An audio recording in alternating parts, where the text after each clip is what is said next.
In today's video, we tackle a fascinating topic: how to terraform a planet.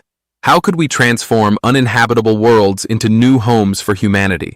Terraforming is one of the most intriguing ideas in space exploration, and although it may seem like something straight out of science fiction, it is beginning to gain increasing legitimacy among scientists and engineers.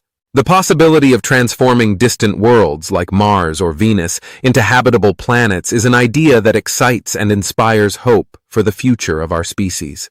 If we could make one of these planets more like Earth, we would offer humanity a new home, a refuge from climate change and the limited resources of our home planet. But to achieve this, we would have to overcome incredible challenges related to both science and technology. Terraforming a planet means intentionally altering its environment to make it compatible with terrestrial life.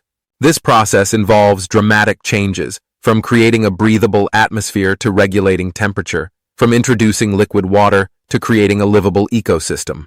Terraforming is not a single intervention, but rather a set of techniques that, interacting with each other, could transform a hostile planet into a new, fertile world.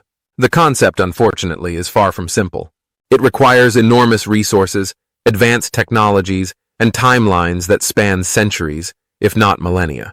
But the fact that terraforming is now considered a real possibility is a sign of the progress of modern science, especially in the fields of geoengineering, biotechnology, and advanced physics. Mars is by far the most studied candidate for terraforming due to features that make it relatively similar to Earth. However, the path to making it truly habitable is fraught with difficulties. Mars's atmosphere is about 1/100th the density of Earth's and consists almost entirely of carbon dioxide, CO2. This is a major obstacle. To make the air breathable for humans, we would need to introduce a significant amount of oxygen, while simultaneously increasing atmospheric pressure. Increasing the pressure is crucial, as Mars's current low atmospheric pressure would cause water to boil at temperatures too low to support life, while the thin atmosphere would be unable to protect against solar and cosmic radiation. One proposal to solve this problem is the use of greenhouse gases, such as CO2 and methane, to warm Mars' atmosphere. Their release into the Martian atmosphere could trigger a greenhouse effect, raising global temperatures and melting the Martian polar ice, releasing even more CO2 and further accelerating the process. Another hypothesis is to build plants to extract CO2 from Mars underground, releasing it into the atmosphere. Mars's average temperature is around 60 degrees, but it can drop to 125 degrees at the poles in winter. The main challenge is to heat the planet enough to melt the ice and maintain liquid water. One idea proposed by some scientists is to use large solar mirrors or dust launches to reflect sunlight toward Mars, gradually warming it over decades or centuries. Other solutions could include the use of geoengineering techniques, such as the release of sulfur particles into the atmosphere to filter sunlight, similar to what happens during volcanic eruptions. Mars certainly had liquid water in the past, as evidenced by geological features of ancient rivers and lakes. Today, water on Mars is mostly frozen in the form of ice. To make Mars habitable, we would need to release the frozen water, creating a network of rivers, lakes, and seas. One solution could be to heat the polar ice caps using methods such as direct sublimation of the ice or the application of dark dust to increase solar heat absorption. Earth is protected from solar and cosmic radiation by its global magnetic field. Mars, however, lacks a strong magnetic field, making its surface vulnerable to space radiation, which would be harmful to life. Some scientists propose the idea of building an artificial magnetic field, perhaps with a giant generator placed in Martian orbit, that could shield the planet and protect its atmosphere from rapid erosion.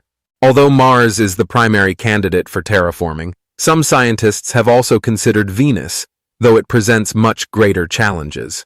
Venus has an average surface temperature of about 465 degrees C, and atmospheric pressure 90 times that of Earth, creating an environment more akin to a hellscape than a potential home for humanity. Venus's atmosphere is dense with carbon dioxide and sulfuric acid, and violent winds and high temperatures are nearly insurmountable obstacles. However, some plans include the possibility of cooling the planet by installing large space reflectors that could divert some sunlight. Others suggest the idea of reducing atmospheric CO2 by creating colonies of bacteria capable of absorbing it and converting it into less harmful compounds. However, the distance from Venus and technical difficulties make this option, for now, a remote prospect. The moons of Saturn and Jupiter, such as Titan and Europa, have also been studied for terraforming. Titan is the only celestial body besides Earth that has a thick atmosphere, mainly composed of nitrogen, and features lakes of liquid methane on its surface. However, the temperature on Titan is extremely low, around 180 degrees. Proposals for terraforming Titan include using space heaters to raise the temperature and trigger an evaporation cycle that would create rivers of liquid methane and possibly water. Europa, a moon of Jupiter, is interesting for its potential liquid water beneath its icy crust, but its surface is extremely cold and bombarded by radiation, making it difficult to imagine terraforming in the short term. To take a step toward terraforming, some advanced technologies, which either do not yet exist or are just beginning to be developed, will be necessary. Some of these include planetary-scale geoengineering, technologies capable of manipulating the atmosphere, such as managing greenhouse gases, using orbiting mirrors to reflect sunlight and protecting against solar radiation, biotechnology and genetically modified organisms, creating microorganisms capable of surviving in extreme environments while converting compounds like CO2 into oxygen or other useful substances. Advanced space robotics. Robots will be essential for building the necessary infrastructure on the planet's surface, extracting resources, creating habitats, and carrying out long-term environmental interventions. Renewable energies, solar, nuclear, and other clean energy sources will be crucial to powering the terraforming processes and supporting life on the new planet. Terraforming a planet is not simply about transforming a world to make it habitable. It is an undertaking that requires the integration of numerous sciences, technologies, and resources on a large scale. Terraforming Mars, Venus, or other moons, though complex and distant, could represent a long-term goal for our species, a way to ensure a future beyond Earth's boundaries. Although today it seems like an impossible dream, every step we take in exploration and technological development brings us a little closer to making this endeavor a reality. Thank you for watching. Leave a like, subscribe to the channel, and activate the bell to stay updated on upcoming videos.